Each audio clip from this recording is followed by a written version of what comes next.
Are you lonesome tonight? Do you miss me tonight? Are you sorry we drifted apart?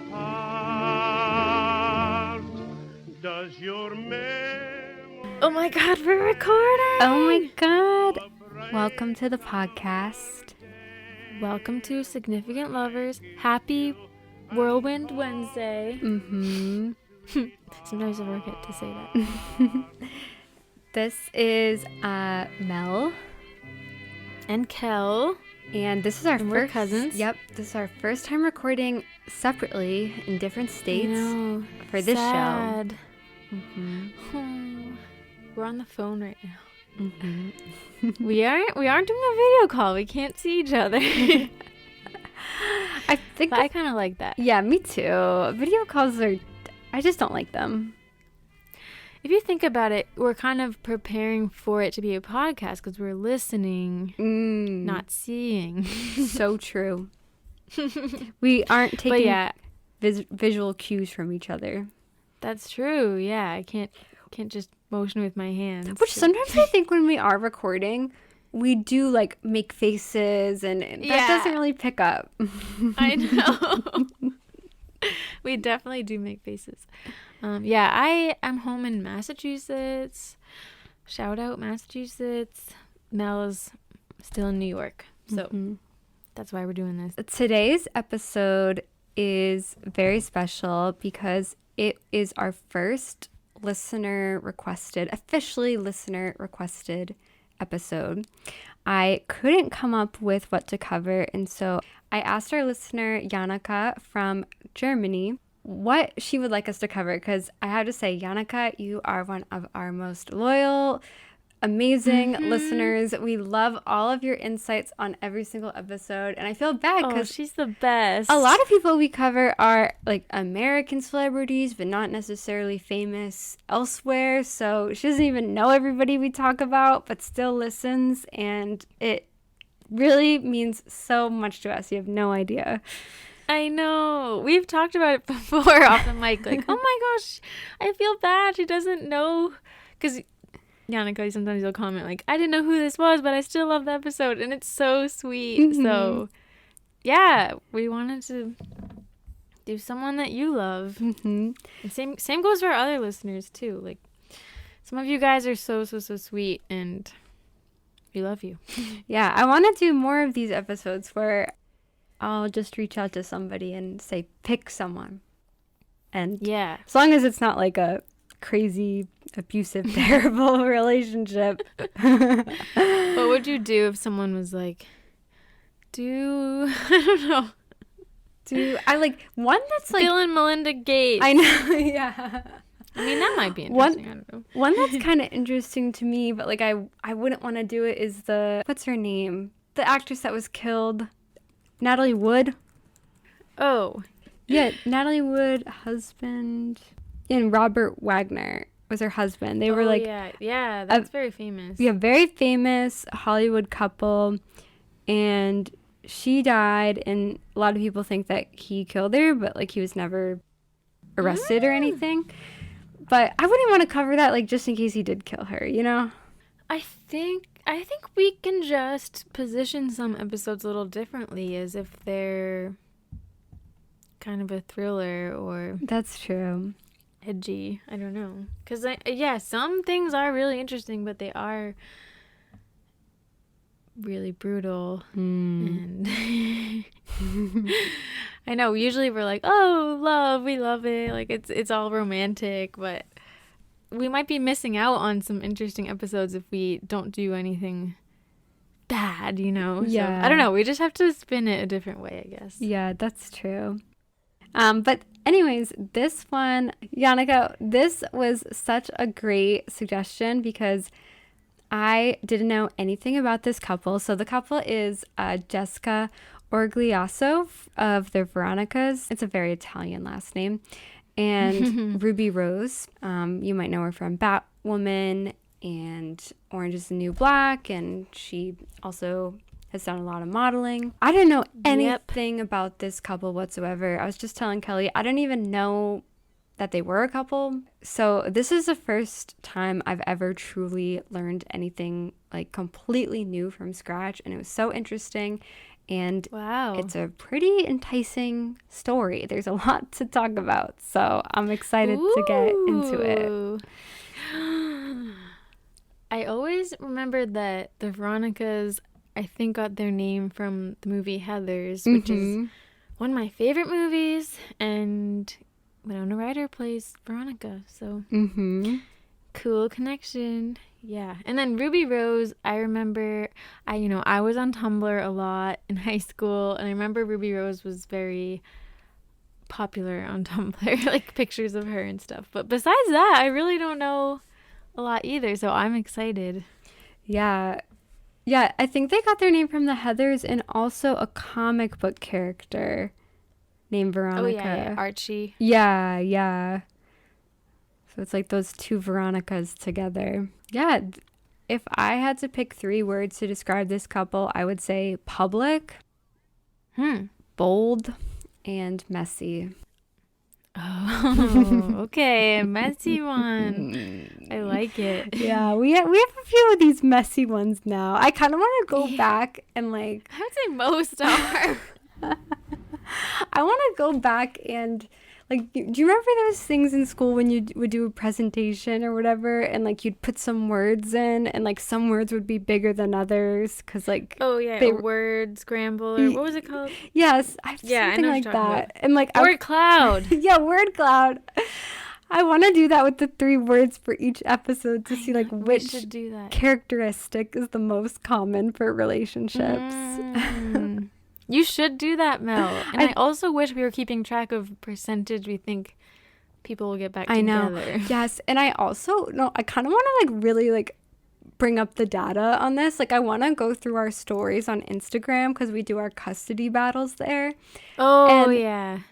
See like which one has like the highest variant or variation or something. Like which one's the most divisive.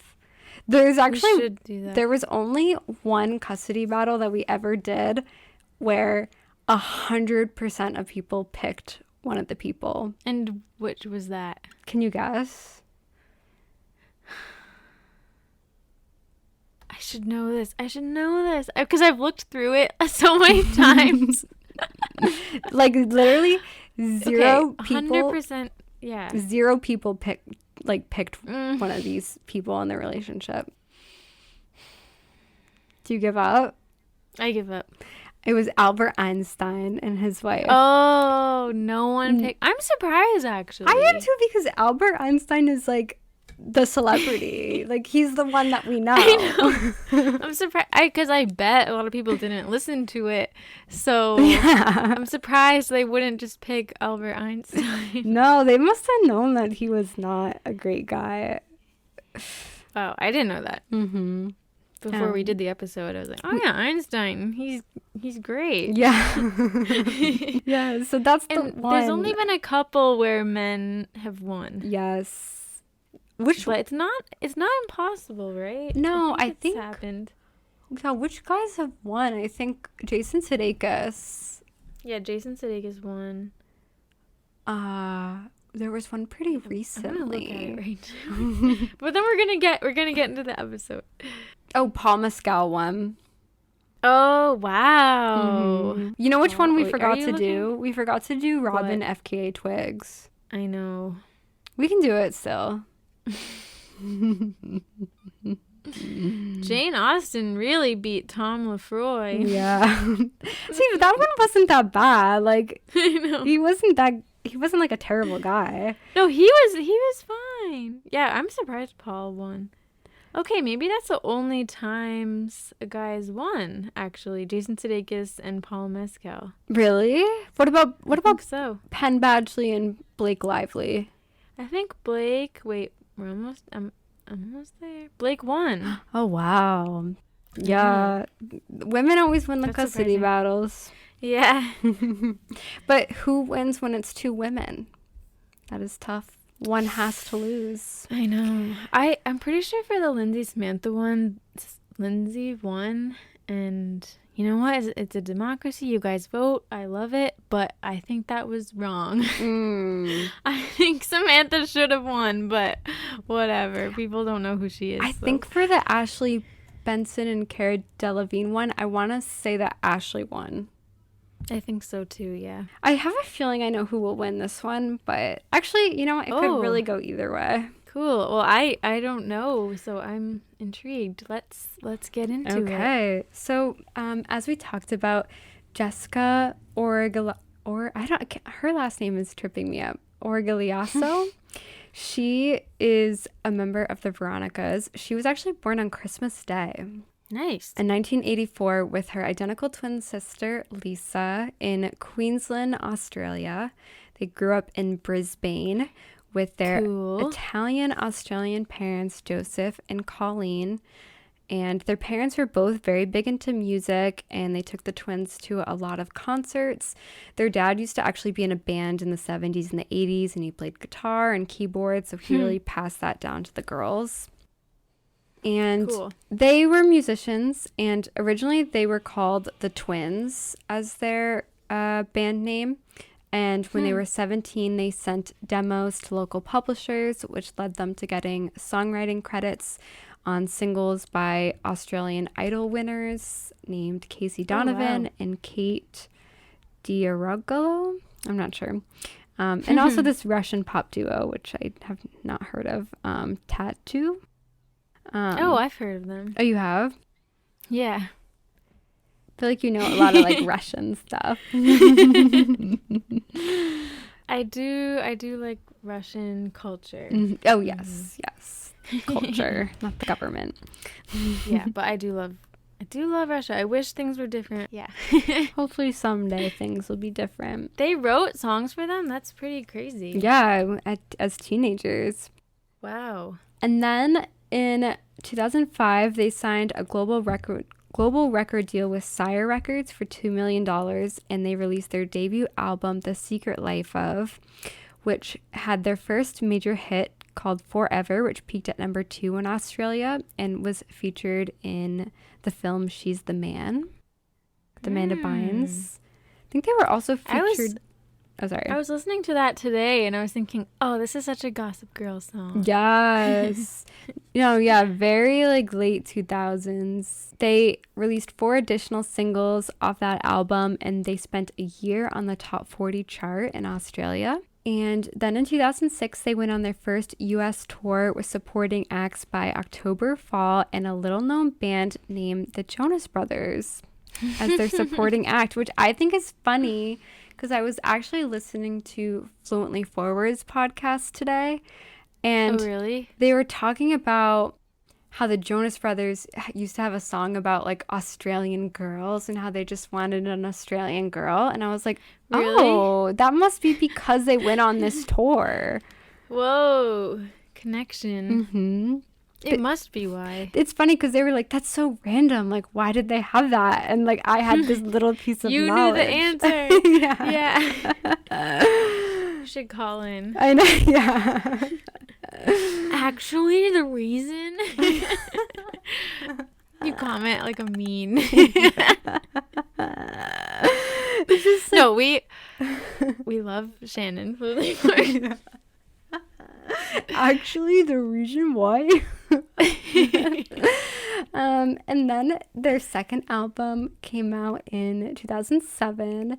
They released, it's called Hook Me Up, and it debuted at number 2 on the Australian charts. That's pretty impressive. It is. Their single Untouched, that's like their big song, also peaked at number 2 and even peaked at number 17 in the United States. So it really expanded them outside of Australia.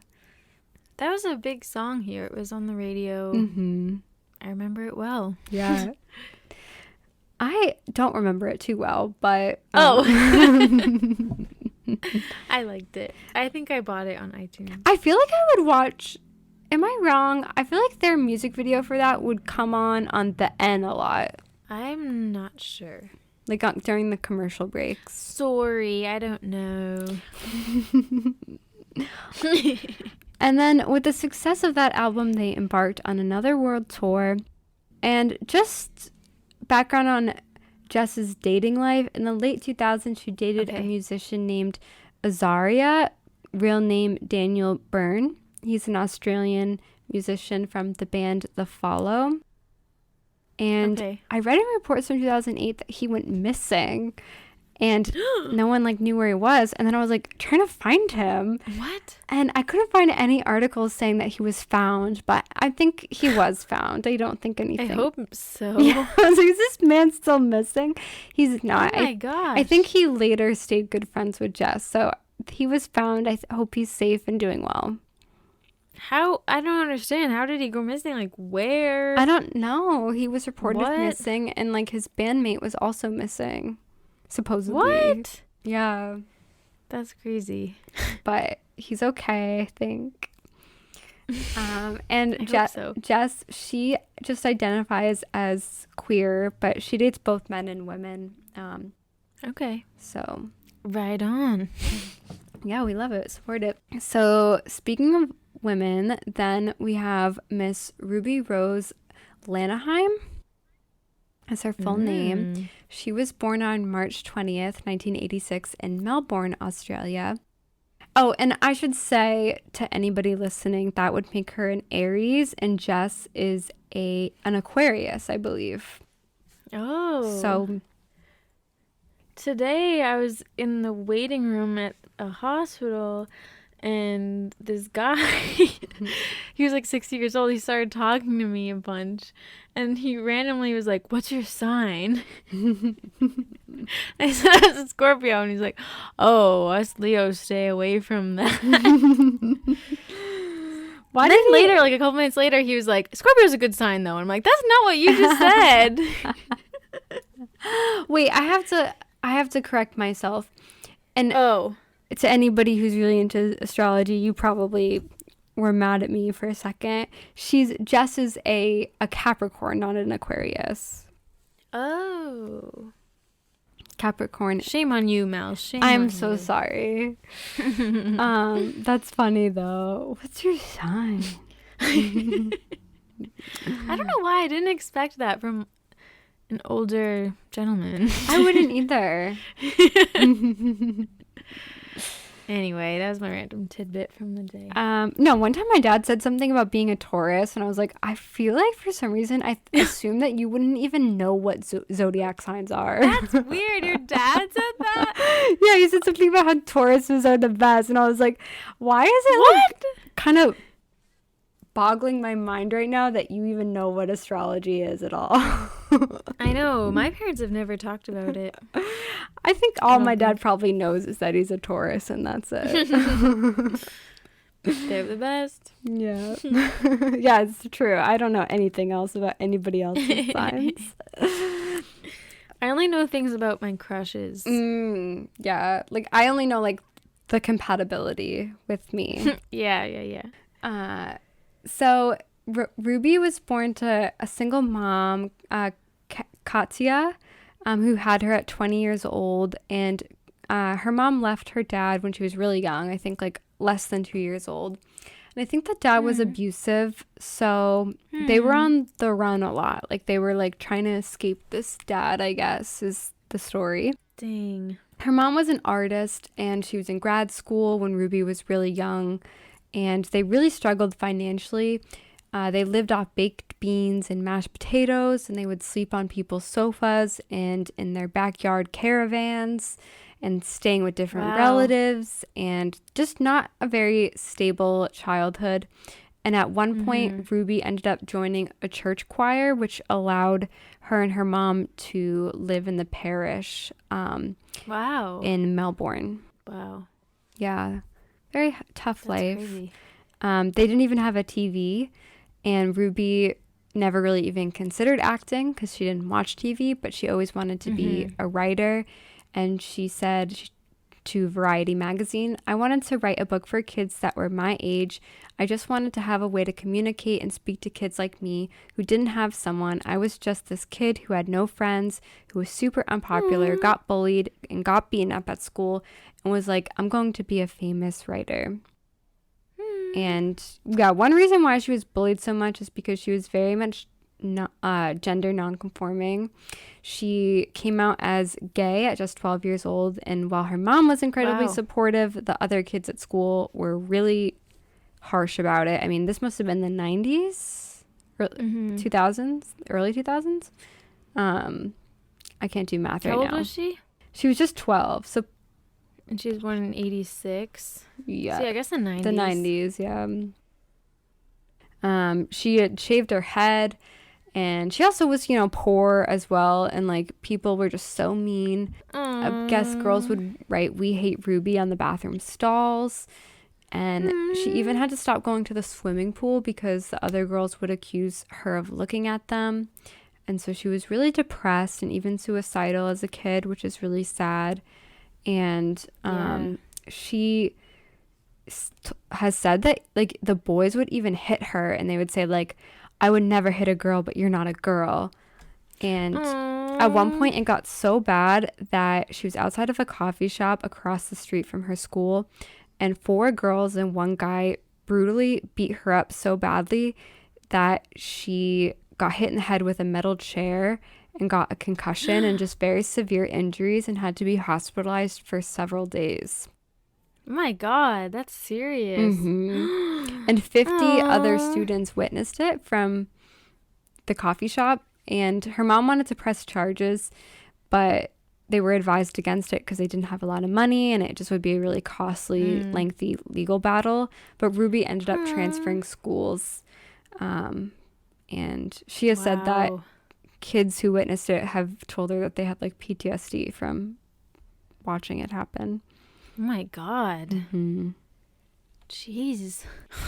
So very tough upbringing. I'm sure that has had a big effect on her and her personality.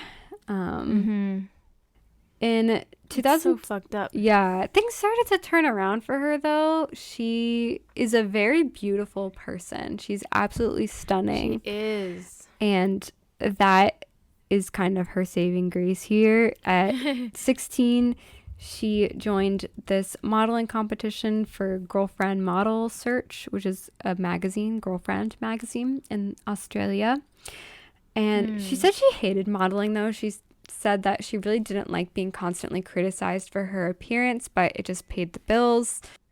And I'm not gonna say easy money, but like it was an easy opportunity. Not even easy, but it was available to her because she was so beautiful. And while modeling, she worked as a customer service representative, and she did school, and she also took acting classes. And then in 2007, she entered a contest to be a host on MTV Australia, and she won. And after that, she interviewed a lot of different people and did a lot of just like one-off gigs too, doing red carpets. She also DJ'd on the side, and she made small appearances on TV shows, and she also was a guest judge on Australia's Next Top Model. So she really was like becoming a household name, just kind of, getting her, foot in the door in different places. Wow, I didn't know that. And I'm guessing doing MTV is probably how she met Jess. I'm not sure actually how they originally met, but they first started dating in 2008. That would make sense. Their first 2008. What a great time. Oh, a really good time. That's really the pinnacle of culture. Is that a phrase? Yeah. Well, Mel, you can make up your own phrases. Don't need to say existing ones. I don't know if it's the pinnacle, but it was a good time. It's very distinct.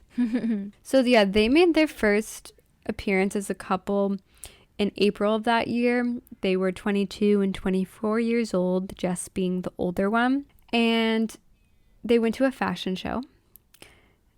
Cool. And yeah, that's all I know for Australian Fashion Week.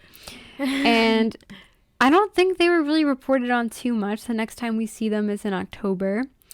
The Veronicas released their song Take Me on the Floor, which has a line that says, "I want to kiss a girl, I want to kiss a girl." And their music video also shows girls making out. And around this time, photos of Jess and Ruby kissing at a bar and cuddling in a restaurant came out. And this led to people online back then accusing Jess of being a faux lesbian for publicity because it came out at the same time that song came out. Once again. Yeah. Once again, people are accused of faking being a lesbian for attention. This always happens. Oh, yeah. No, I literally read an article actually that was about this and even referenced Lindsay Lohan. It's like, oh, now it's cool to be a lesbian, like all these fake lesbians. Yeah. They're talking about Even the Phoebe Bridgers one, I feel like yes, Snail Mail was kind of accusing her of people pretending to be bi or something. Wait, Snail Mail was?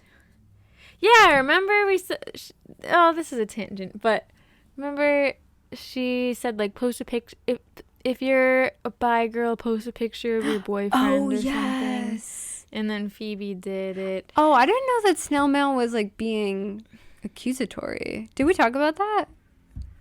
We did, yeah. And you were like, oh, she definitely did that on purpose, or yeah. Oh, I didn't know it was ill intention though. I thought it was on purpose, but no, I think it was.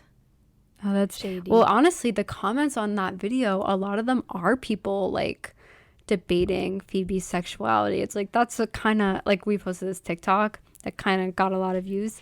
A lot of people are fighting like in the comments. I'm really not paying attention to it anymore, but I just see like people like arguing about her being bi or not bi.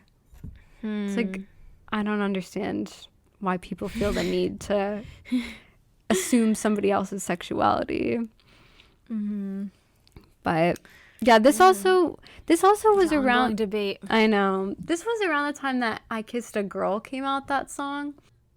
Very big song. And I could see, like, I was kind of, I was getting into the Discord at that time. And I was like, I can kind of see where someone might be coming from, that, like, it's, like, very much sensationalize something that is very like real. It seems like a trend. Yeah. But I think that's a lot to place on. Like, you can't be like, oh, the straight girl from the Veronicas is pretending to be gay, because it's like, you don't know her at all. You can't say that. And she's not. So, she was asked about this, and she says, that was the most ridiculously degrading thing to say. If a celebrity doesn't come out and make a statement about their sexuality, they're a fake lesbian. What happened to privacy? People say we set up shots. We have people stalking us with cameras all the time. Are you fucking kidding me? I'm not going to be tricked into feeling like I have to make a statement about something because everyone wants confirmation. I'll just live my life how I want. If they want to call me a fake lesbian and degrade my sexuality and my choices, go ahead. I'll just ignore it. Which is so true. It's like they're really forcing her to like say, oh, I'm gay, because they're like accusing her of being straight. It's kind of weird. I know. So was this the first time she had been in a relationship with a woman? I don't. At least to the public. To the public. I think she had experiences previously.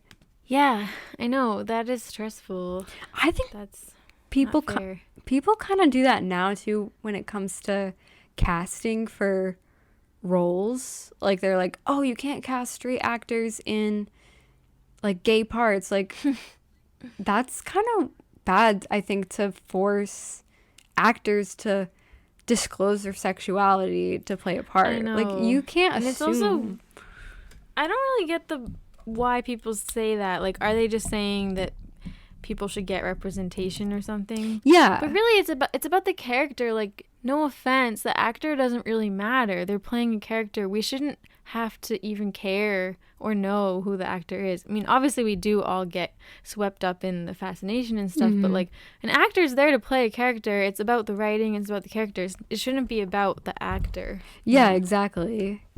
Because that's the point of acting, I think. It's a little homophobic. I feel to imply that like a straight person couldn't possibly like play a gay person too. I don't know. Yeah. Because isn't it? I mean, people say it's fluid, and I don't know. Yeah, it's you don't know someone's love life or innermost feelings, and No, I I mean, don't know. I understand to an extent, like, oh, there's not enough opportunities for queer actors, so like we need to allow them for the roles that are not meant for them, but like, But they should be able to play straight people too, you know? yeah, exactly. I just think it's a dangerous precedent that like people have to tell you their sexuality to get a part. Yeah. Even if it's like kind of well intentioned, that doesn't sound good. As they say, the road to hell is paved with good intentions. That's so true. So let's see. So then there's the ARIA Awards in 2008, and Jess attends with her sister Lisa. Well, I think Ruby is working the event for MTV. But interestingly enough, there are reports that Ruby was spotted kissing singer Vanessa Amorosi backstage. What? And apparently the two were pretty drunk. Blasphemy. Vanessa actually, this woman she was kissing, who I'm not too familiar with, but apparently she had a boyfriend at the time. And a spokesperson then said, "We can confirm Vanessa is not bisexual. She has a boyfriend in LA." Once again, why do we need to confirm someone's sexuality? Yeah. We can confirm. Also, but like, she is not bisexual. that's not confirming or denying that she was kissing Ruby, though. That's true. That's true. So, What? also, her boyfriend is in LA. That's pretty far. That is. But things are okay between the couple, I think. They celebrated Jess's 24th birthday later that month in December in Sydney with 100 close friends. And Jess's ex-boyfriend actually attends, the one that went missing. So he's okay. Oh, okay, good. Yeah. Good. But it's so funny, though, because I was literally, like, searching, like, Azaria founds. Like, I couldn't find anything that, like, reported. And then he was at the party. He was at the party, though, so I was happy to see that. It's cool doing a totally Australian episode. I know. Anyone from Australia listening? Hi. Good day, mate. But then their relationship must have ended because What? it seems like they broke up. And that's the episode. I'm just kidding. They did break up, though. I was about to lose it. They did, and they both went on to date other people. Ruby, in 2009, dated Australian model Lindsay Ann, and they were reportedly engaged, but then called it off. What? And this relationship Okay. even included a very messy and dramatic love triangle with Australian top model contestant Lola Van Voors, who I think was dumped by Lindsay for Ruby. But then I'm No really way. confused because it seems like then Lola and Ruby dated. So Oh, wow. I don't know. That's a lot of drama. Same year, Ruby also dated Australian model Catherine McNeil, and they also got engaged but called it off. What? Engaged again? Yes. I'm Googling these women. Oh, she's very pretty. Also that year, unrelated to anything, actually in 2010, Ruby tweeted, "I'm sorry, but Kristen Stewart has to be a lesbian. I don't mean to stereotype, but isn't it obvious?" Which is like, yes, Kristen did go on to date women, but I'm pretty sure that's a big no-no to like to out people like that. I know, but even though it was 13 years ago, it was a different time. Yeah.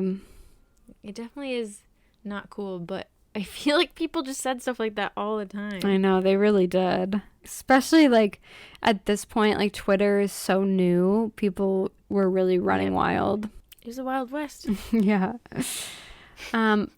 Meanwhile, Jess went on to date the Smashing Pumpkins singer-songwriter Billy Corgan for 2 years. And they broke up in 2012. Oh. So at the same time, Ruby's career is going in a different direction. So she really wanted to be taken seriously as an actress. So she moved to LA in 2012. And at this time, she really struggled to obtain an agent or a manager. All the business people that she met told her that they wanted her to do reality TV instead because there was no openly gay woman on reality TV. So they were like, you would be a huge hit in this area. But she didn't want to do that. She wanted to act seriously. So in 2014, she produced her own short film called Break Free, where she fights back against gender norms for women. It's honestly a pretty simple concept. Like, she's dressed very feminine, and then she like takes off her wig, and then she takes, or I think she cuts her hair. She takes her makeup off and she like changes her clothes, and then she looks more masculine. But it was a pretty big video for the time. Within the first 2 weeks, she got 5 million views, and I think it has 40 million views now. Wow. And that video really led to her success. She ended up getting cast on Orange is the New Black as the character Stella Carlin, who is an inmate who gets locked up while being abroad. So she's still Australian on the show. Oh. Okay, so this wasn't like season 1, right? No, I think it's like season 2. Okay, because I feel like I was just thinking to myself, do you remember when Orange is the New Black was like the first show that you would stream on Netflix that was a Netflix original? And I remember thinking it was so weird, like, what? Netflix is making shows now? Like, I don't know, it was a huge deal. Yeah, and it was a huge hit too. It was. Did you watch it? No. I just watched the first season. Oh, okay. It was okay. I didn't like love it or hate it, to be honest with you. But a lot of people loved it. Yeah. It was a hit. Yeah, and people loved her character. As you mentioned, she was really big on Tumblr. I don't know. I remember like Orange is the New Black being big in general on Tumblr, but because I didn't watch it, I just kind of scrolled past all that stuff. But she mostly, interestingly enough, gained a lot of attention from straight women. Yeah. They were like obsessed with her beauty, and like it was the thing was like, oh, she's like the woman that we would go gay for, was the thing. Mm-hmm. Yeah, I remember people saying that. This one article about her says, Rose resembles an androgynous Angelina Jolie. She is a rare combination of angular and soft. She's a badass with a permanently arched brow and a Justin Bieber haircut. In other words, she is a lesbian James Dean, and straight women are falling madly in love with her.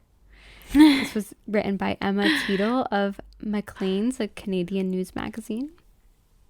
And I like that. At this time, she's dating DJ Lauren Abedini. And then, I don't know, something must happen. They must have broken up. Because in 2013, Ruby began publicly dating American fashion designer Phoebe Dahl.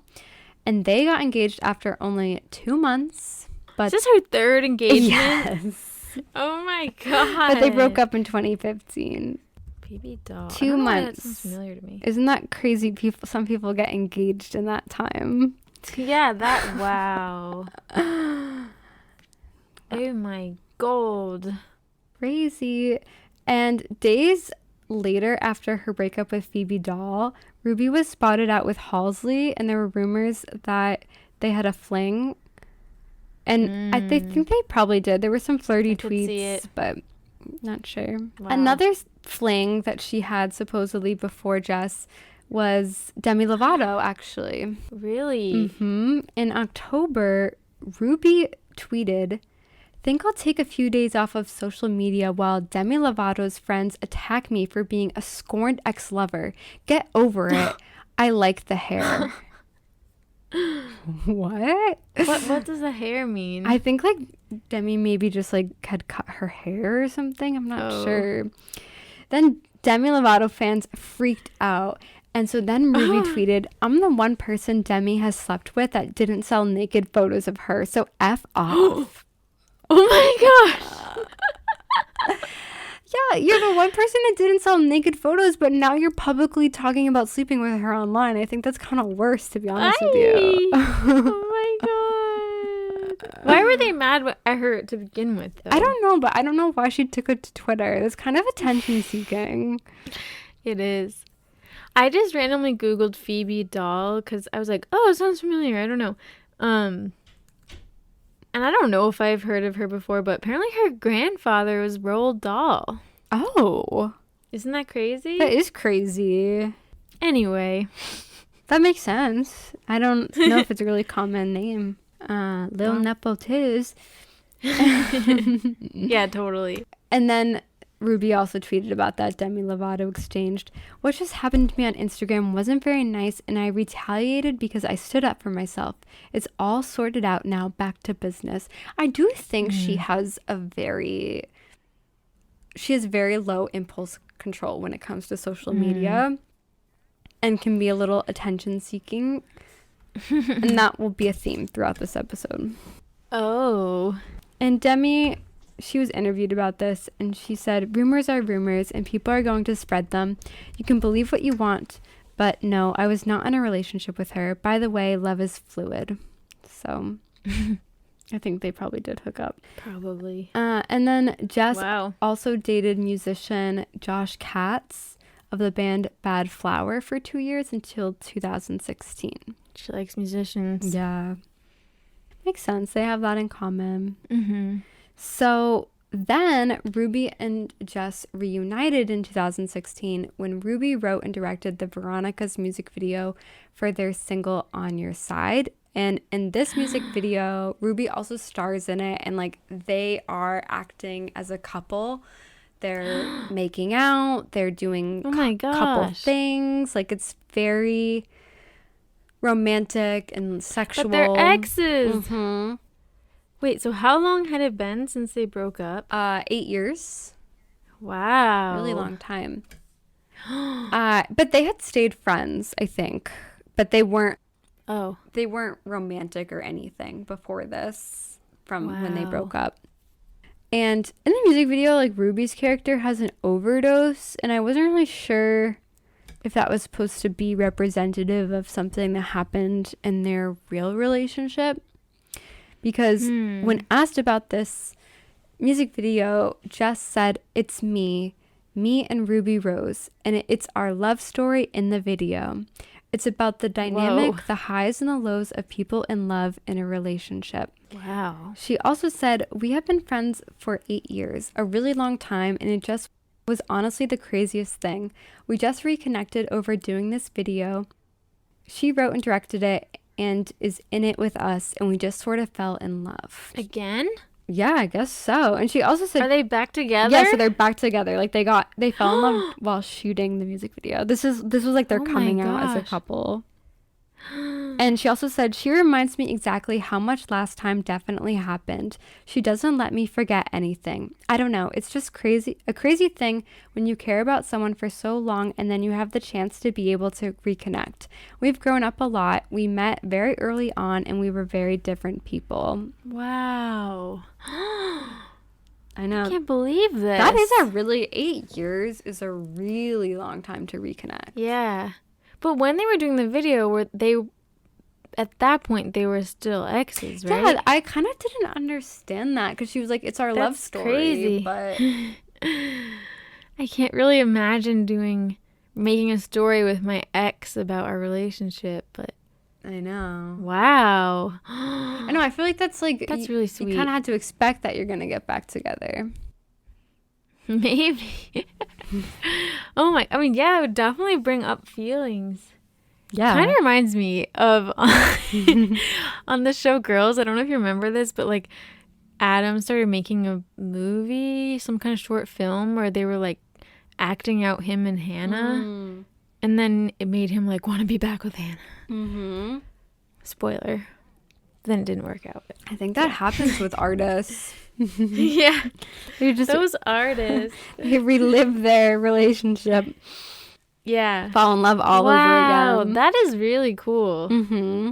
And Ruby posted on Instagram a photo of her and Jess in bed together in lingerie, I think from the music video, and captioned it, "On Your Side." And I didn't realize, but Jess at this time is also, just to give you a historical context, she is a member of Taylor Swift's squad at this time. Oh. Mm-hmm. Was she in the Bad Blood music video? I think she was, yeah. Oh. And she in interviews refers to Taylor as her best friend. Okay, that's interesting. Yeah, because I think they are close friends, but I don't think they're best friends. And I think, I don't want to say that's like a little bit, not attention seeking, but like I just think it's a little bit of a stretch. But I don't know. Mm-hmm. Taylor has so many so-called best friends. I know. It's impossible to have that many best friends. Like, what happened to Lord, too? You're so right. Do they even talk They anymore? were like best friends. Yeah. Supposedly. I mean, that was a criticism of Taylor at the time, that like every time a woman was like up and coming in Hollywood or the music scene, that she would like take them under her wing and like put them in her squad, so they were always kind of like in the background of her still. Yeah. I don't think intentional, but I think she said something once, because she lives in New Zealand pretty much most of the year, most of the time, and I think she said something once like, I don't hang out with those people, or I don't know. Yeah. I don't think. I'm sure they hung out and had good times, but yeah. Anyway, that definitely ended the squad stuff. Wow. Then in December, paparazzi snaps photos of Ruby and Jess embracing each other while on a break from a photo shoot, and the two of them, along with Jess's twin sister Lisa, went to the Secrets of the Lake Rainforest retreat in Australia for Christmas, and they posted a picture on Instagram together. Nice. And then it's 2017. Ruby stars in the XXX sequel, The Return of Xander Cage. Honestly never heard of this. I think it's something that people are fans of, but totally wasn't ever on my radar, to be honest with you. Was it like rated X or something? No, it's like an action thing. Oh. You haven't heard of it either? No. It's with Vin Diesel. Oh. One of those things. But the two attend the premiere together. They walk the red carpet, and Ruby says, Jess is the most amazing person. We just jam every night. We play music and sing and cook dinner, and she's amazing. She's wonderful. She's always such a moral support for me, a moral compass. I'm glad she came tonight. I can't believe it's still just so cool that they got back together after 8 years. I know, it's really sweet. It's really sweet. I feel like it's tough because I know the full story, so like I'm not as like, wow, it's amazing. Oh, okay. But all right, keep going. It does seem like people. I have to also take you back to this time. Like, people were really shipping this couple, actually. Like, they had a really big following, especially on Tumblr. People, I mean, they just seemed like, not to use this word again, but the pinnacle of love at this time, especially like as an openly like lesbian couple, young, both beautiful. Like, they really seemed like they were, as one would say, like goals, you know? Oh, very sweet. Yeah, that happens on his podcast. I felt that way during the Scott Fitzgerald and Zelda one. You're like, oh, cute. And I'm just like, yeah. Yeah, if that's all I knew, yeah. So then in February of 2017, Ruby's interviewed for the March issue of Cosmopolitan, and she says about their relationship, it was the last thing I expected to happen, but when you're involved in something you're both passionate about, it's not unusual to become attracted. We're now the people we wished we were back then. And in the same article, she says that she has a very healthy sex life and that she likes to explore. And she also says that she's not looking to get married anytime soon, and that according to the media, she's been engaged 5 times. But she does say that she wants kids someday and that a long-term partnership is important to her. Okay. According to the media, 5 times, but it has been 3, right? Yeah, I think. Oh my God, she's like Brad Pitt. I know. There's a lot of failed engagements. Wow. On Valentine's Day, Ruby posts a collage of throwback pictures, and she captions it, we have made some pretty bad decisions in our lives, mostly fashion related, but one decision we never regretted is loving each other. Happy Valentine's Day, Jessica. And then just commented 6 emojis, including one of 2 girls kissing, a love heart, and a lipstick kiss. And then in March, they're somewhat long distance. Ruby is filming 2 movies in the United States. Meg and Pitch Perfect 3, which I didn't even know that they made a Pitch Perfect 3. Did you? I don't think so, but I never saw the second one either. Me neither. So. I did know about the Meg, though. Yeah, I liked Pitch Perfect 1, but I didn't feel like I needed to see, like, what happened. Yeah. Edge of your seat. What happens next? Yeah. I don't know. But I do think Pitch Perfect was another, like, what? Like, symbol of the times of, like, the early 2010s as well. Yeah. Acapella was in Yeah. too. Yeah, just the quirky, nerdy vibe going Cup on. song. People became really obsessed with, like, cup instruments. Yeah. But I didn't know she was in that, though. yeah, she was in the third one at least. Maybe the second one too. Okay. But it seems like despite the distance, they're really making it work.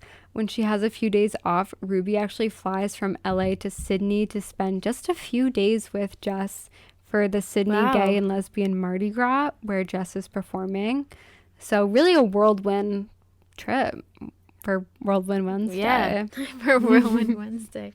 Next month, Jess and Ruby are speculated to be house hunting together after they were spotted touring Jared Leto's $2 million LA home, which was listed for sale. Oh my gosh. I don't think they bought it, though, but they were photographed at the open house.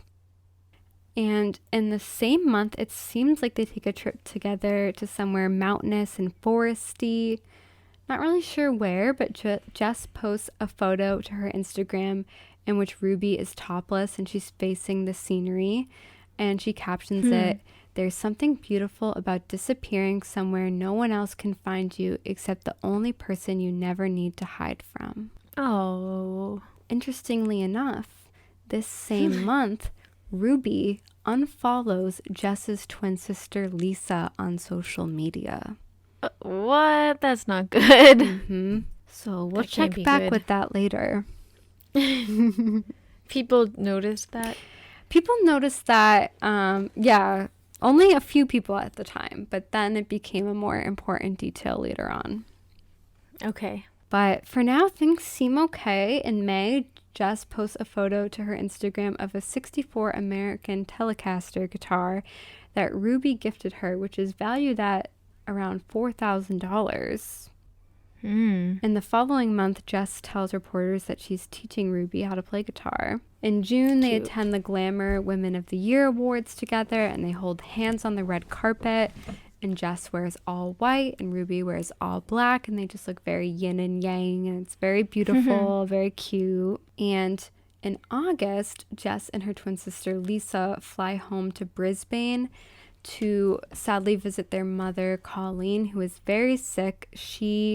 At the time, they didn't know what was wrong with her, but now we know she had a very rare brain disorder called progressive supranuclear palsy, which causes neurological issues, including speech impairment and dementia. Oh, that's so sad. It's really sad. And they didn't know what was wrong with their mom, but she was very sick. And I think she kept getting misdiagnosed with things. And Ruby flew down with Jess for support, and Jess posted a photo of her and the twins' mom, Colleen, and Colleen is sitting on Ruby's lap in the hospital, and the caption says, "Loves of my life, Ruby in a butterfly headband, gifting Care Bear slippers to my pixie mama, and matching flannel is my favorite thing about today." So it does seem like Ruby was a very solid support system through that, which is nice. So sad. I know, it is really, really sad. Then in October, it's the ARIA Awards is announced, which is the Australian Grammys. And Okay. I don't think I said that earlier. And the On Your Side music video, which is the one that Jess and Ruby starred in, it was not nominated for the best music video, which is a fan voted category. And Jess got really upset about this. It wasn't nominated. Okay. Jess got really upset about this, and she put on Twitter, "Nothing like having On Your Side past 20 million views, tackle real issues, LGBT visibility, and still not get a best vid nod by @AriaOfficial." And she also tweeted, "Can't wait for the equality theme they push this year while snobbing the most watched LGBT video of the year because of ego in politics." And after this... So wait, how were they nominated? So they weren't nominated. No, I mean, you said that it was a fan voted? Oh, yeah. So how were the nominations determined? Oh, so the nominations, I think, are determined by the Academy. Okay. But then when it's like actually time to pick the winner, that's a fan voted one, I think. I don't like it when people complain about not getting awards. Yeah. No. It feels really entitled to me. Well, you know who didn't like it either was who? Jess's twin sister, Lisa. Because after this, there were a ton of headlines that were saying like, the Veronicas slammed the Aria Awards. And so then Lisa posted, "Jessica Veronica, not the Veronicas," on Twitter. Oh. So this led to people speculating that the two sisters were feuding. And then people started to catch on to the fact that they haven't even posted any photos together in many months. Oh my. But I could see being Lisa and being pissed about that, because it's like, I don't want, like you said, it's like, even if like you feel like you had been robbed for an award, like it's just, I don't know. It feels very entitled to me. I don't know. I hate it personally when people complain about not getting awards. It's just, there's so few people that can get nominated, and I don't know. I think it's very, I mean, it's nuanced. Like sometimes I do think like people are very obviously robbed when they should have gotten nominated, and like and there are times, but it's subjective. It is really subjective. But sometimes, like, especially like I can understand when it's like, okay, like sometimes the Oscars, it's like all the nominees are white or something. Like it's like I understand like as a whole, like being like, okay, this seems like a very biased selection of films. But in this one instance, it's like, what if your music video wasn't actually like up to par with everything else that was chosen? What if, I haven't seen it, I'm sure it's great, but like, what if it just wasn't the best? What if they preferred the other ones, you know? Yeah. They can't just give it to you because, I don't know. Yeah. It's tough. And I just think it also, I'm sure if you're Lisa, you're like, hey, I don't want to spoil our relationship with the Australian Recording Artists Association. True. Like, I don't want us to like have a bad relationship with them moving forward. Yeah. So Probably like, speak for yourself. What the heck? So then a month later, same-sex, so I didn't even realize this, same-sex marriage wasn't even legal yet in Australia. Oh. But a month later, the Australian people voted in a survey that they wanted to legalize it nationwide. This was 2017? Yep. Isn't that crazy? Wow. Yeah, it is. I didn't know it was that. But I mean, it's only a couple years after the US. I know, that's true. It just feels like it is crazy though. I don't know, 2017 feels so recent. I know, it does. So Jess's sister Lisa posted a tweet celebrating her excitement over the decision, saying, "Oh, I'm so happy," or something. I actually didn't write down what she said, but she was happy. I bet, yeah.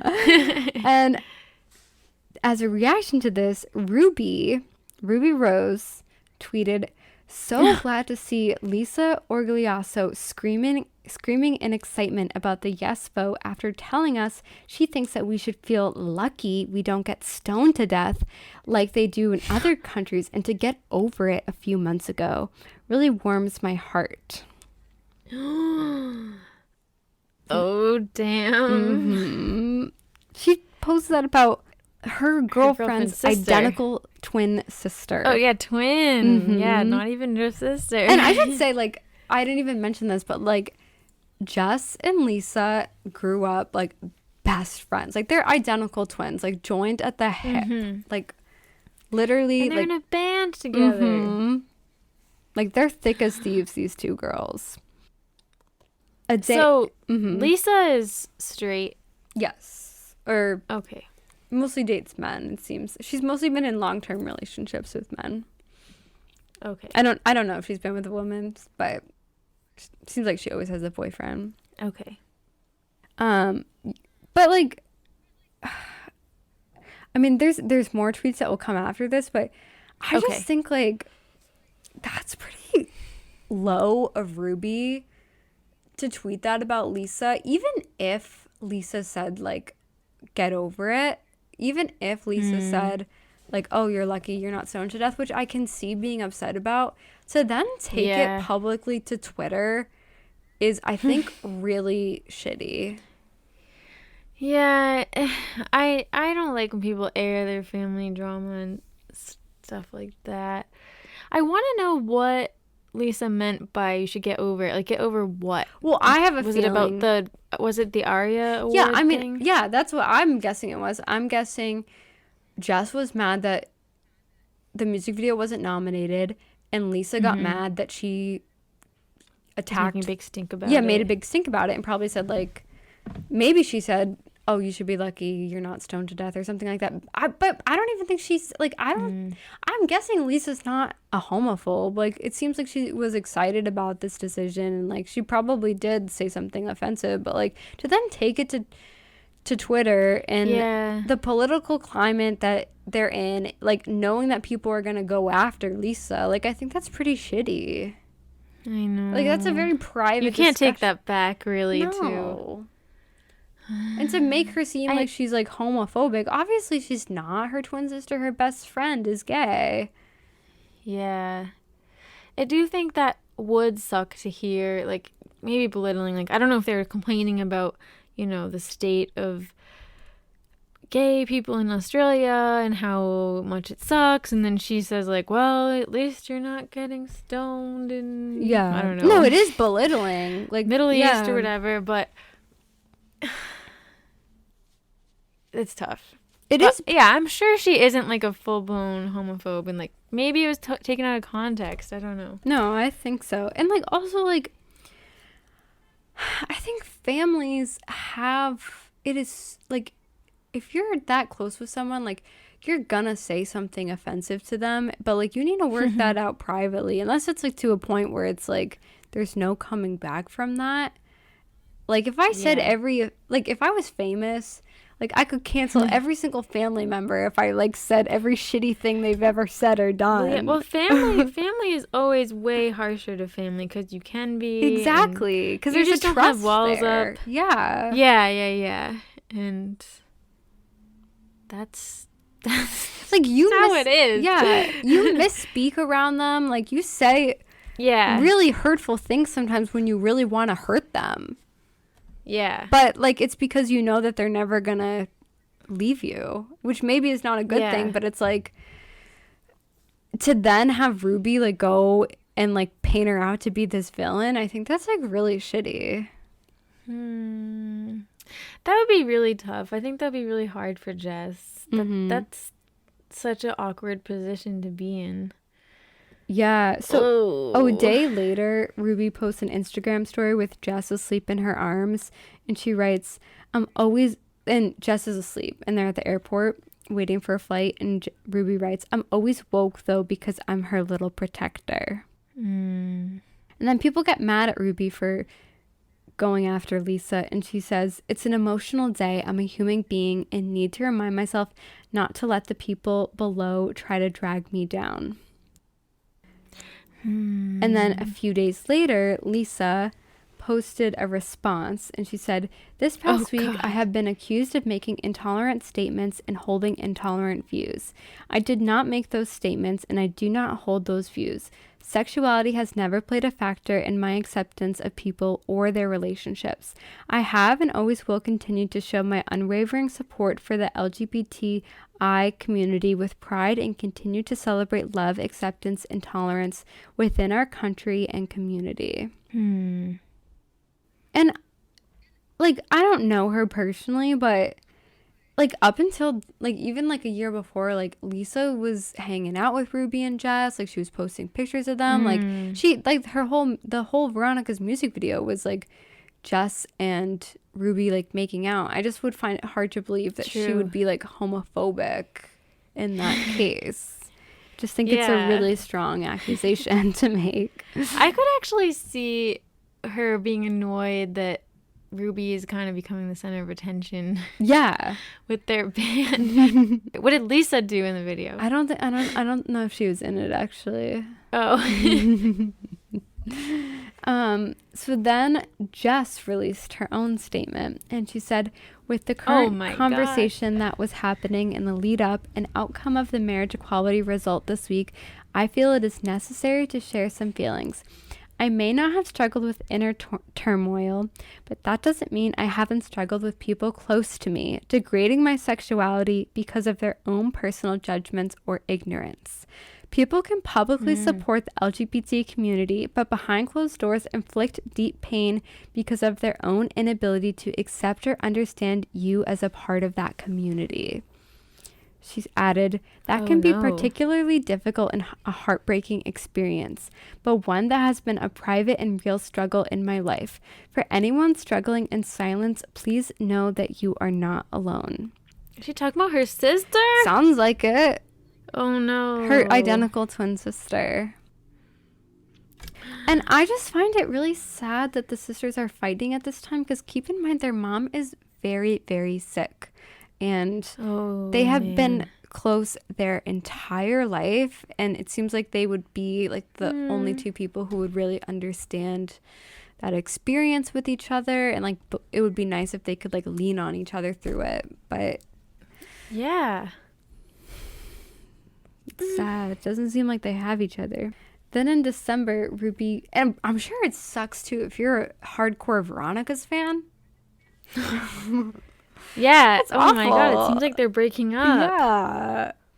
Which I feel like usually, like I remember like people were upset about the Jonas Brothers breaking up. It's like, but they're siblings. I don't know. It is weird. I mean, bands break up all the time, but you just don't expect that with siblings. No.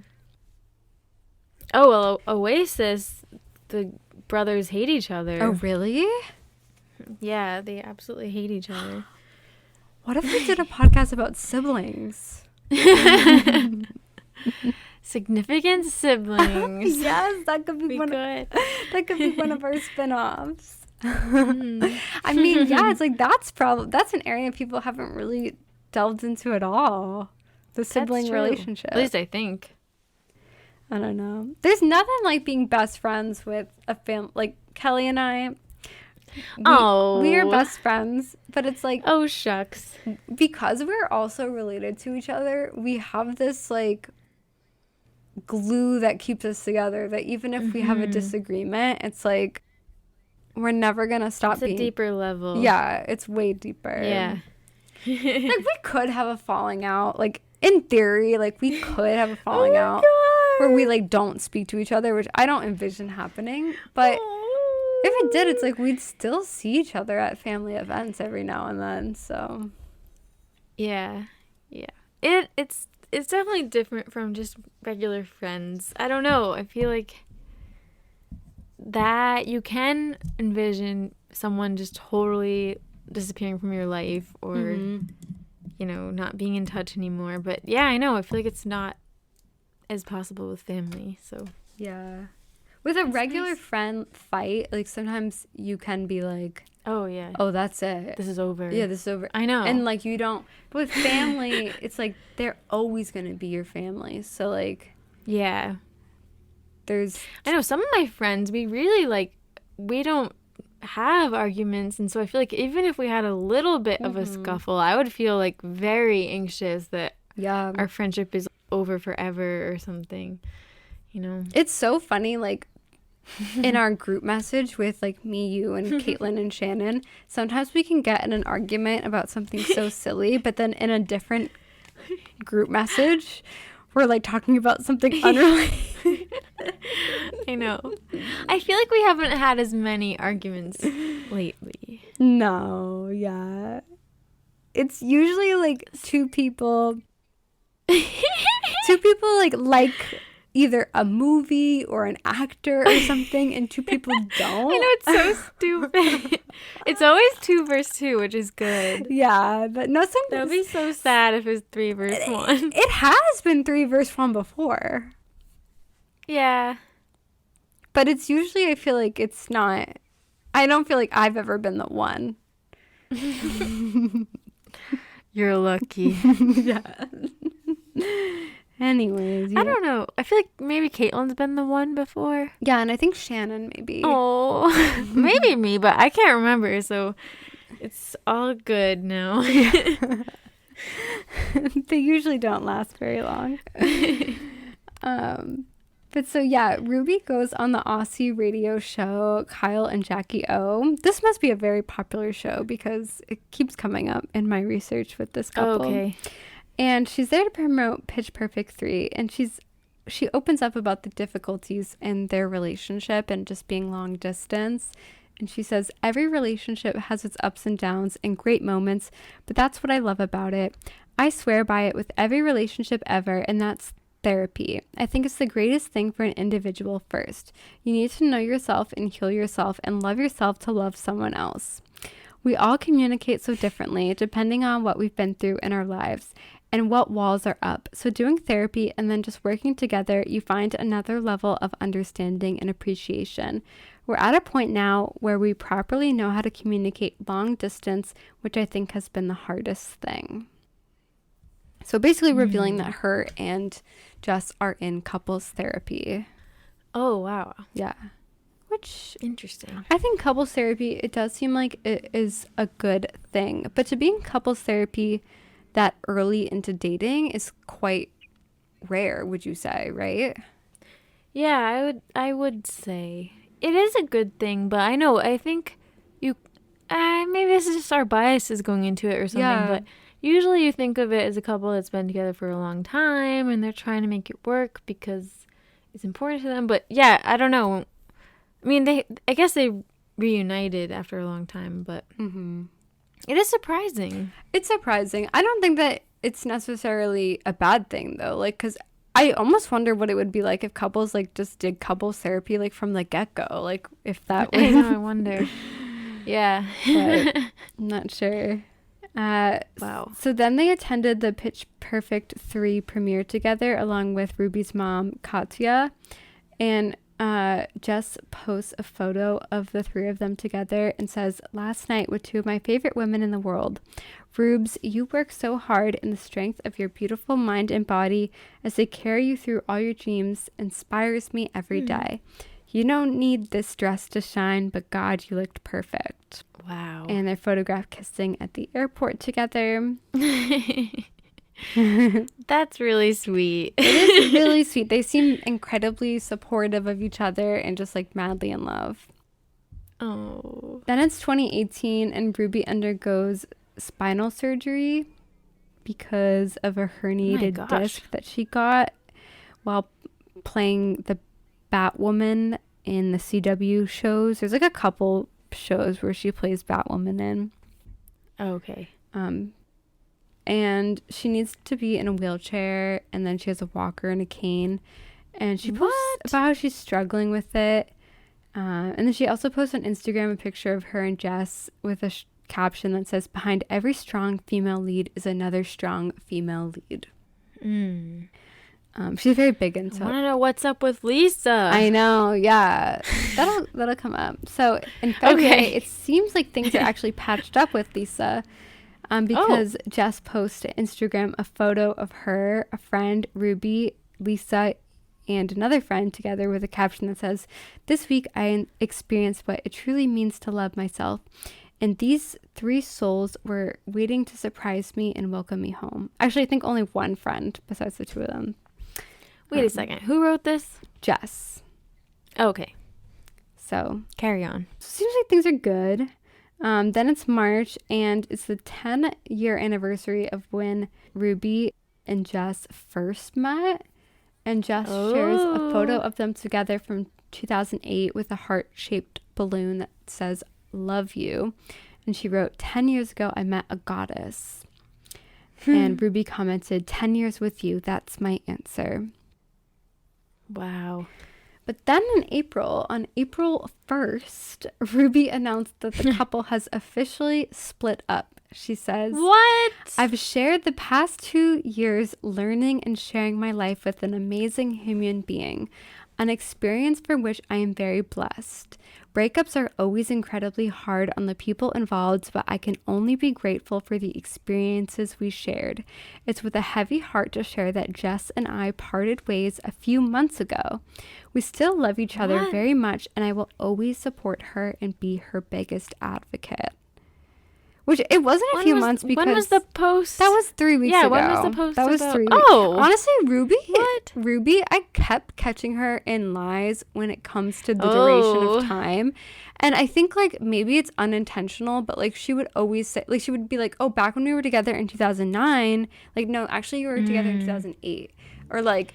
She would, yeah, and technically that wasn't 10 years together. No, she would say stuff like that a lot, Ruby, where she would like really exaggerate how long something was.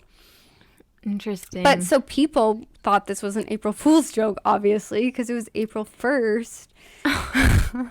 That's a stupid day. You should not. Oh my God. You should not announce a breakup on April 1st. Yeah, you should not. You shouldn't announce anything on April 1st. That reminds me, Rob and FK Twig's engagement came out on April 1st. Yeah. But that turned out to be true. And I'm guessing this turned out to be true too. It was, yeah. Because then Ruby tweeted, I understand it's April 1st, but I would never use something so personal as an April Fool's joke. Really bad timing. That tells me that she didn't really think about it before posting that. Because I feel like you would be like, okay, no, I can't put this out today. I'll wait till tomorrow. I think it's a little weird posting about it in general. I know some celebrities do that, but what do you think? Yeah, I've seen some non-celebrities do it. Yeah. That'd be really weird. To make a statement about your breakup. I can totally get posting like an Instagram picture that's kind of like sad or like going through a breakup or I don't know, but it's weird to like talk about your recent partner like in the third person and some kind of like PR type of statement. I don't know. Yeah, because it almost sounds like when you announce like someone in your family died or something, like you know, they meant so much to me. It's like, I don't know, because with a breakup, like there's a lot more complex feelings that go into that. Like usually you're not really like, oh, I wish them the best. It's like, no, like allow yourself to just be like bitter and upset about it in private. Like you don't need to like put on this facade to the public that you're really sad, that you're really happy for them, you know? Yeah. I think I would be pretty freaked out and maybe even like devastated if my ex-boyfriend posted something like that. Yeah, I feel like that's like, it's really over. I would be reeling. Oh my God. I don't know. It's kind of embarrassing. I know. Yeah, I'm Well, yeah, people do it. Very PR. Yeah. I hate these like HR templates that people are speaking with. Me too. Hopefully that dies out someday. Oh yeah, definitely. Yeah. I just got an HR template Maybe myself a couple weeks ago. It was not great. I would rather someone be like, I would rather somebody be like, hey, yo, I just really don't like you that much. Like, let's end this now. Than to be like a whole statement that's like, yeah, reflecting on my needs. I don't think that you and I can offer each other what the other is looking for, and I can't serve in an emotional capacity. Oh, it's so heartless. Yeah, it sounds like you're getting laid off. I know. Man, people need to stop. Okay, but so yeah, they broke up. And I feel like whoever posted first, it feels like they chose it. Exactly. Probably. No, that's so true. It seems like they were in control, which I think is actually the opposite in this situation. But Oh. I mean, it's really over once you post that. Like, there's no going back from that. What happened? I don't think. Oh my God, wait. I totally forgot to actually say this thing that happened years ago. Ugh, I'm mad at myself. That's okay. So before Well, this. I asked what happened, and you have some insider knowledge. Yeah. So I must have skipped this part in my notes, but like months before this, Ruby actually deleted her every single picture of Jess from her Instagram. So people had actually speculated that they had broken up like months before. It's heartbreaking. Yeah. Oh, that is like very telling if someone deletes every picture. But then they were spotted out together like a couple days later. And I think that's like when they attended some event together. So they must have broken up and gotten back together. Yeah. Damn. But so that kind of shows, I think, that maybe there was some rockiness in the relationship to begin with. So they're broken up. And in May, Ruby posts a screenshot of a tweet to her Instagram, which reads, "The greatest act of love is letting go. If you love them, let them grow to go. If they come back, ... and then diamond ring emoji." What? Mm-hmm. So to me, that says that Ruby thinks that like she's letting Jess go so that she'll come back to her, you know? Oh. Like to me, that says... Meaning Jess ended it? That's what I think. So then, following the split, Jess is she's focused on her family. Like her mom is very sick. She's home in Brisbane with her sister, and they are doing a dementia memory run and walk together. Seems like they're really just there for their mom. They even postponed their upcoming album just to spend time with their mom. So I don't think so. Jess hasn't said anything about the breakup, but I don't even know if she's like thinking about it. She's really just focused on, you know, her family. Well, that's good. Then in July, I think it seems to me like Ruby and Demi Lovato are hooking up because Demi commented 3 heart-shaped emojis on one of Ruby's posts, and then Ruby responded to it, "Hurry." And then Ruby also posted a story of her legs on a yacht with her hand on her crotch, and then she tagged Demi Lovato where her crotch is. Whoa, okay. That's very telling. Yeah. Then Ruby seemingly confirms that she's in a new relationship because she does a Q&A on her Instagram stories, and someone asks, "Do you have a boyfriend or a girlfriend?" And she posts a picture of her and a male friend, and she writes, "This is my man, but my girl is none of your business, LOL." So I don't know if she's dating Demi Lovato, or if she's dating someone else, or if she just wants to make it seem like she's dating somebody else, you know? Like, she could have asked that. Who was that guy? I don't know, some random guy. She could have asked. She's not dating him? No, she could have honestly asked that own question in, like, the Q&A just to, like, have that answer, you know? You think that's a possibility? Yeah, I think so. This is only really 3 months after the breakup. Oh, I do think she was hooking up with Demi. Gun to my head, yes. it seems like it. Hurry, that kind of grosses me out for some reason. Her and Demi? Well, no, the comment, hurry. Oh, I know, hurry. It sounds like, come have sex with me. It's just so public. Like, I don't know. I think it's a little attention sinking, especially since Demi is like a more famous person, but that's just me. Then in September, Jess does a Q&A on her Instagram, and someone asks her, and I wonder if she just wrote this herself. Someone asks, "How do you break the cycle of going back to a relationship that brings out the worst in you?" And she gives a lengthy response. She says, please don't be hard on yourself about it.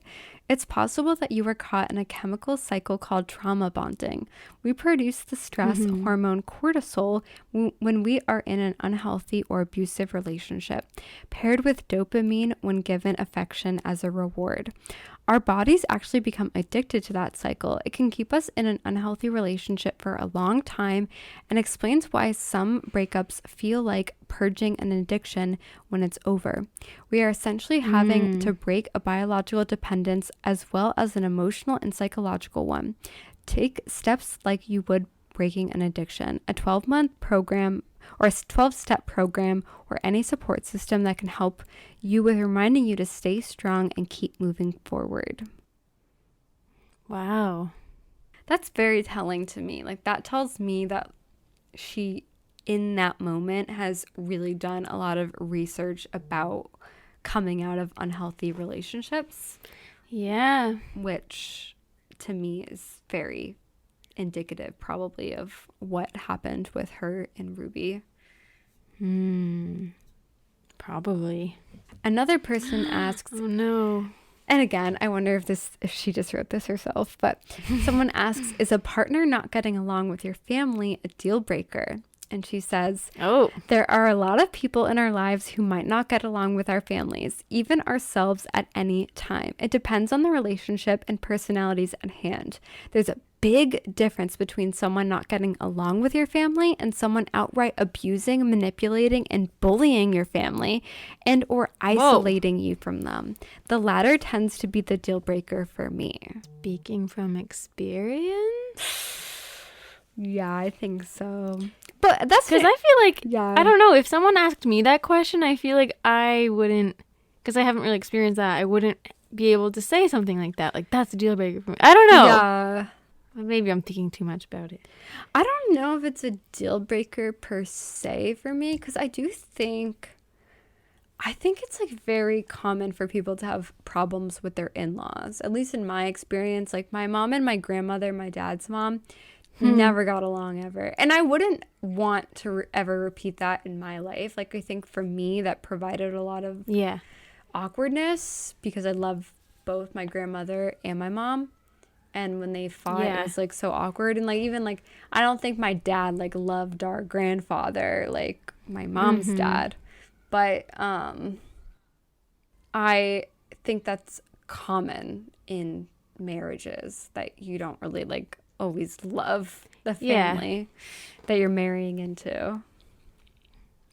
But that's why I wondered if that's her experience, because it seemed like she had quite a reaction. I don't know. Well, definitely. I mean, the fact that Ruby like really set Lisa up to be in the firing line of like thousands of people online, especially in a very heated political time, I think that is kind of like bullying her in a way. Yeah.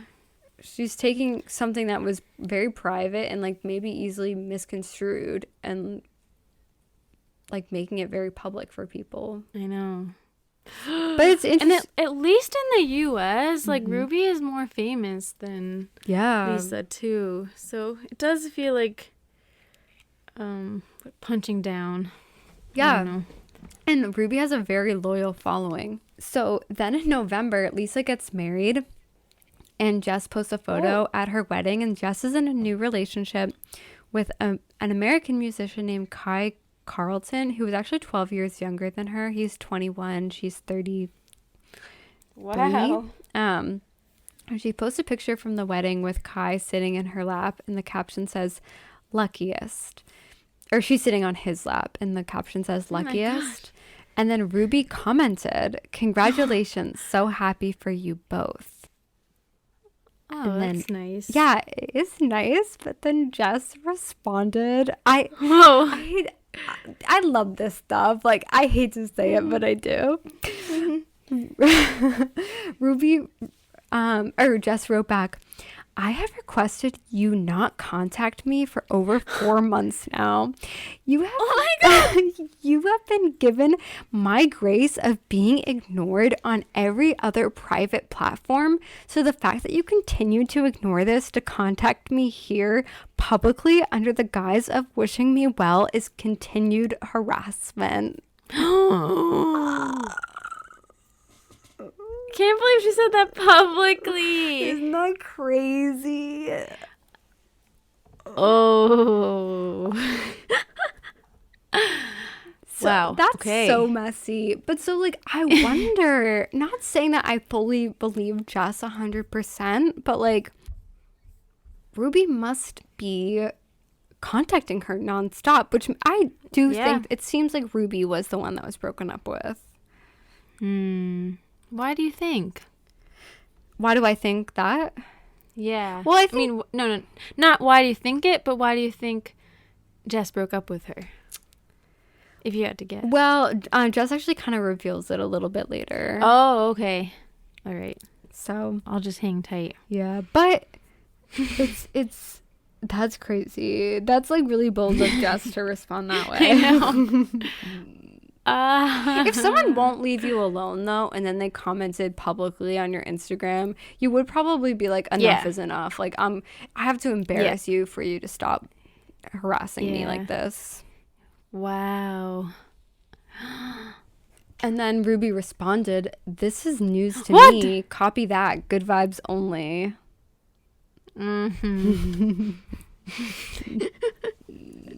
I mean, that would be okay. Let's take Ruby's perspective. Now playing cool. Yeah, let's take Ruby's perspective. Good What if vibes she hasn't only. been contacting Jess at all, and Jess just said that for no reason? That would be kind of Or what if fucked she up. has been but didn't know it was so unwanted? Maybe. Somehow, That's true. and is really sad. I mean, Ruby's making it seem as if she hasn't been contacting Jess at all. Like, I just find it hard to believe that Jess would comment that if it... yeah, me too. But maybe. I mean, we don't know. I doubt it. That's really aggressive. Yeah. If it wasn't true. I mean, to be honest with you, I don't think... I What? think it's, like, unhinged to begin with. Unless you're on very good terms.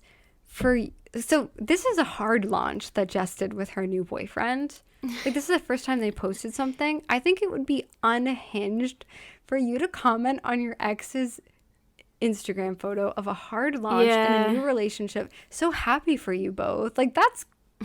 No, you're not. Like, let's not play games here. Yeah, that is kind of crazy. Yeah. I would be very weirded out if my ex commented on. Yeah, I would be. I mean, I would be freaked out. And then even more if he had been contacting me and I said, stop it. Yes, that's kind of scary, Yeah. actually. Because then also you're like, I don't want my new partner to see that. Yeah, it's embarrassing. So then in 2019, it's February, and the Veronicas are doing an interview with Stellar Magazine and are asked about their rumored feud from 2007. And Jess says, "We were so connected, so close. For that to be a threat to anybody has been one of the hardest Wait, things." I thought their fight was in 2017. Oh, did I say 2007? I think so. Oh, yeah, 2017, sorry. She says, Okay. Jess says, "We were so connected, so close. For that to be a threat to anybody has been one of the hardest things for me to understand. Nobody should feel like they can force themselves into your life how it suits them when it's toxic and unwarranted." Which really makes it seem as if Ruby was trying to tear the sisters apart. That's Why? I don't know. So then in March, the Veronicas finally release new music after a really long time on hiatus. And their first single since 2017 is titled "Without You," which is seemingly about leaving a controlling relationship. And one of the lines is, "I know that you would rather keep me in a prison I can't leave, but the truth is you can never take my freedom without me." And And I just thought that was interesting because prison. Oh, Orange is the New Orange Black. is the New Black. And Without Me isn't the song that they did together, like With You or something. But yeah, I think it's obviously about Ruby. And then there's another song called Think of Me, which is about an ex-lover. And the lyrics are, do you miss me in your sheets? Do you miss me in your bed? The way we talk all night, the way I gave you head. Do you think that she's the one, or do you just pretend? And when she says it's love, will you think of me instead? You got your initials around my neck, one of a kind. She have one yet, and I bet you charge her rent to sleep at your house. And if she's ever late, I bet you kick her out 6 times in parentheses, which is like, makes me think that they broke up 6 times. I underestimated how complicated you are. I don't miss being hated. I don't miss fighting your war. Bet you miss me in your sheets. Bet you miss me in your head. And then there's repeat. And then Jess told the News Corp in an interview, this song is a sarcastic, comedic way of looking at a relationship, which under all of it was incredibly painful and tough. So we find ways to laugh. Wow. And they filmed this. Oh, no, sorry. The song before that was with Ruby, it was called On Your Side. So never mind about that. Okay. But they deliberately filmed this music video in the same location where they had filmed the On Your Side music video to make new memories. So it's pretty obviously about Ruby. Yeah. Because especially Lisa just got married. I don't think she has any recent exes. So yeah.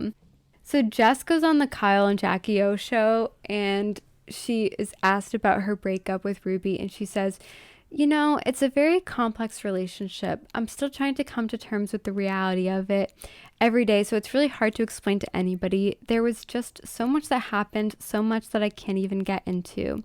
At the end of the day, I think the most important thing to remember is that we're all human beings. People have their struggles. People have their inner demons. People have their own stuff going on. For me, it was time to leave that situation and be as happy and healthy as I deserve to be. Very nice response. And in the same interview, Jess said that the feud between her and Lisa was her fault and that she had to work through some stuff in her own life. And then Lisa very sweetly says, definitely not your fault, Jessie. Oh. Which... okay. Definitely makes it seem like... Third person. Yeah. Definitely saying it's Ruby's fault. Yeah. But I think it's nice that Lisa is very forgiving and supportive of her sister, it seems. That is nice. In November 2019, the Veronicas released a reality TV series about their life called The Veronicas Blood is for Life. And in it, they talked about how they didn't speak for an entire year, which is crazy. That's really long for sisters to not talk. Yeah, that must have been really serious. Whoa. And Jess said, I was in a relationship that wasn't good for me. I became isolated. I had nobody anymore. I only had my relationship. And then she starts crying. And she says, although I have so many regrets in staying as long as I did and not standing up for myself, I did the most that I could and love that person the best I could. I do so much work on the idea of acceptance and forgiveness, and whatever happens from there is that person's karma. They will continue to manifest what their life is, and I will continue to manifest what is for me. And then Lisa says in the documentary or the reality show, when someone goes through that kind of relationship that Jess was in, it's not like one day they wake up okay and you forget all those different things you were made to feel. Man. Oh, it sounds like it really, really tore her up and like still kind of did. And yeah, it sounds like she's saying it was like an emotionally abusive relationship, or at least a toxic one. But there probably is also so much sadness that like it did go that way and that it couldn't work out and that it wasn't really able to be good. That's a really hard thing when you're in a relationship where it is isolating from the other people in your life too. And I don't know if that's necessarily like a tactic that like was going on here or whatever, but then I feel like that makes it even harder to leave because you're like, well, everybody in my life hates me because of this relationship that I'm in. So like, who is there to turn to? But it's nice that like it seems like for Jess, her sister was still there with open arms. And I mean, when you're a twin, you guys might not know that I'm a twin. Yeah. Like, that's your built-in best friend. Like, I can only imagine how heartbreaking that must have been for Lisa, that her sister was in this relationship that was, like, taking her away from her. I know. She might have thought that was how it was going to be forever. Yeah.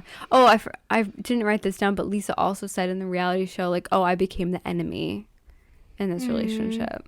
I could see, too, maybe, like, not saying that Ruby Rose necessarily felt this way, but, like, maybe someone might feel threatened dating someone who's an identical twin, because when you're a twin, you do have such a close bond with your twin, and you're joined at the hip, you're always doing things together, and a partner might not necessarily understand that when they want to be your number one, but you already have a number one since the day that you were born, you know? Interesting.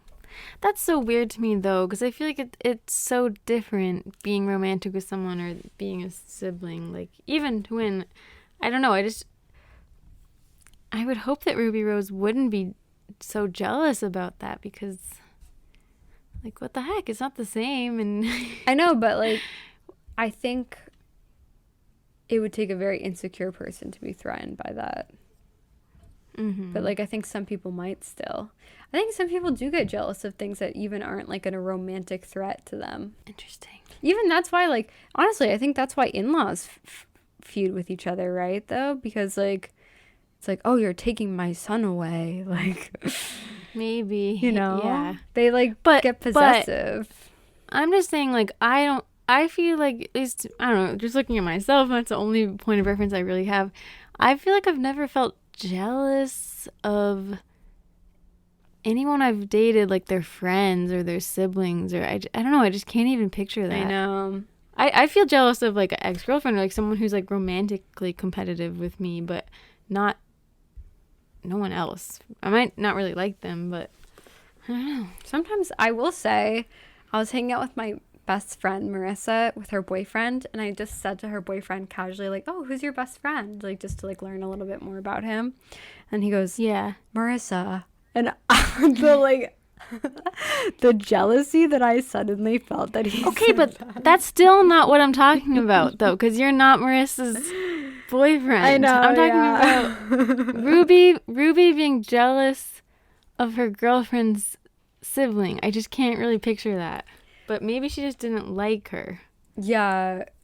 Some people do get jealous of, like, their, like, let's say you're dating a guy and he's so close, like, with his mom, and he tells his mom everything, and, like, it's like, you're not even jealous, like, obviously, like, oh, they're gonna leave me because it's, like, a family member, but maybe you're jealous of, like, the closeness that they had, that, like, if push come to shove, like, you would pick this person over me or something, which is a very possessive mentality. Like, I think it's a good thing that you can't relate to that because you're, like, secure in that sense, but I think a very insecure person might get bothered by that. Maybe. I'm just like, no one would ever feel that way. No, I think some people do, though. I think, like, because they're like, you would agree with your family member over me.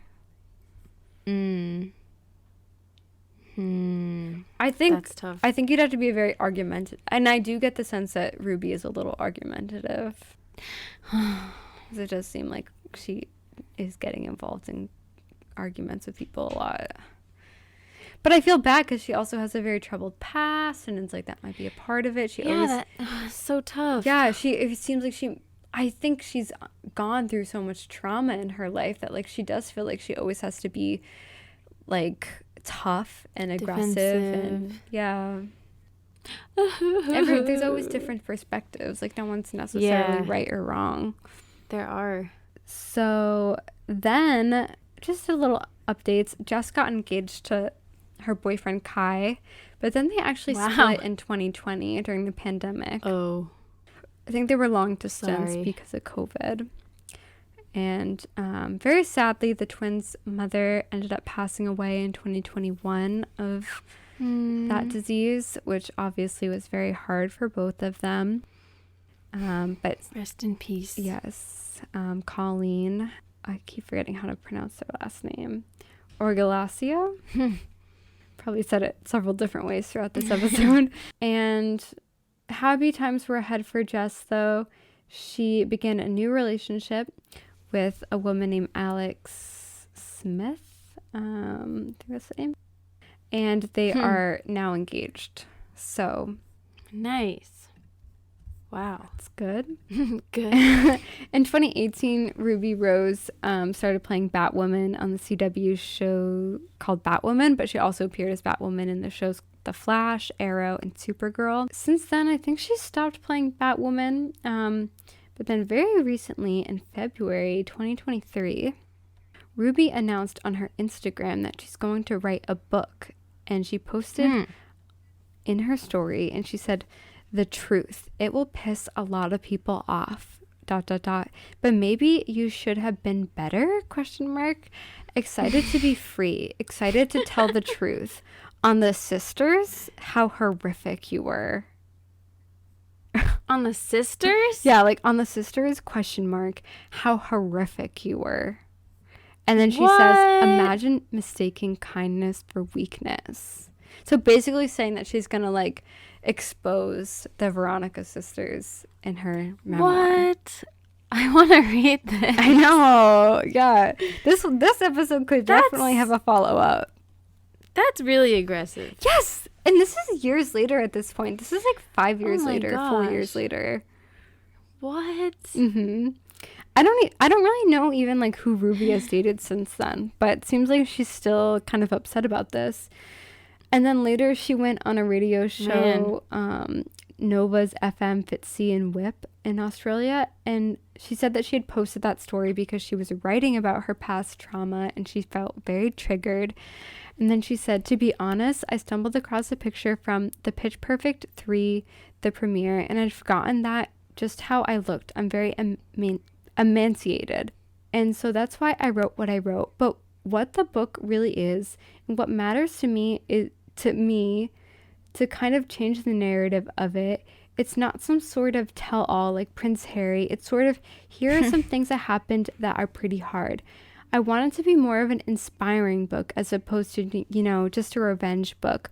And it's not a gossip book. It's definitely not a book I should be writing without my therapist." But That post seemed very revenge and gossip, but yeah, it did. On the sisters, oh, how But okay, horrific you yeah. were. that's so gossipy. It's actually crazy because like Ruby was the one that posted that very nice and like cordial breakup post. So it's like I don't think that you then can be like, "Oh, you were horrific," unless you're talking about after the fact. But like, This is so confusing. I know. I mean, I guess like Jess has said a lot of things that indicate that Ruby was toxic. So I could understand in Ruby's perspective wanting to tell your side of the story, but Yeah. I don't know. That's gotta suck. I don't think it really makes Ruby, unfortunately, look any less toxic by posting on Instagram that she's gonna like expose them. I don't know. Maybe she should just move on. Yeah. No. Yeah. Just because maybe someone thought you were toxic in a relationship, like you can change. Yeah. I think You so. can be better. I don't know. Or maybe it was all made up. Oh my god. I just think it's like I think No, there's we don't know them. I don't want to give my opinion, but I'm getting the sense like Ruby is a little bit aggressive here, and it does seem like she repeatedly has conflict with people. And to me, the fact that these sisters who were so close their entire lives and then they start having conflict, it seems because of Ruby, is a telltale sign to me. But like maybe but that doesn't mean Ruby she could have a totally different perspective. Like, we don't know, but doesn't really look good to me. Me neither. Like, I'm probably on Jess's side. I'm probably picking her in the custody battle. I think, I don't know if we're at that point yet, but I think I would pick her too. We are, yeah. I don't really have any other information. Yeah, if one of them got custody of me, I think I would have to pick Jess. Yeah. It does seem like Ruby had a really tough time with the breakup. And I think that happens, though, sometimes, like, people, I mean, they're really heartbroken, and then they just try to think of, like, how the other person was the bad guy and the villain, and yeah, it's unfortunate that it seems like years later she has a worse opinion of it than when it actually had ended. But can't believe this. I know, isn't that crazy? Yeah. I thought when they got back together, I was like, oh my gosh. And then I was even gonna say, like, I thought to myself, okay, even if they did break up again, like, maybe they'll get back together. But now I feel like, no, That'd be probably. I mean, they did. I don't think it would be impossible, but Jess seems like she's learned a lot from this and reflected on it and now kind of distanced herself. And so I can't really imagine that happening again. No, I think it's over for good. That's sad for the people that really loved them and shipped them. Can you imagine if Rob and Kristen What a were saying whirlwind. stuff about each other like this? Oh, I would be so upset. Because I also never want to pick sides with them. I know. Yeah, I think there's probably like a 5% chance, 3% chance that they'll get back together. Yeah, maybe 3. Mm-hmm. I would never say 0.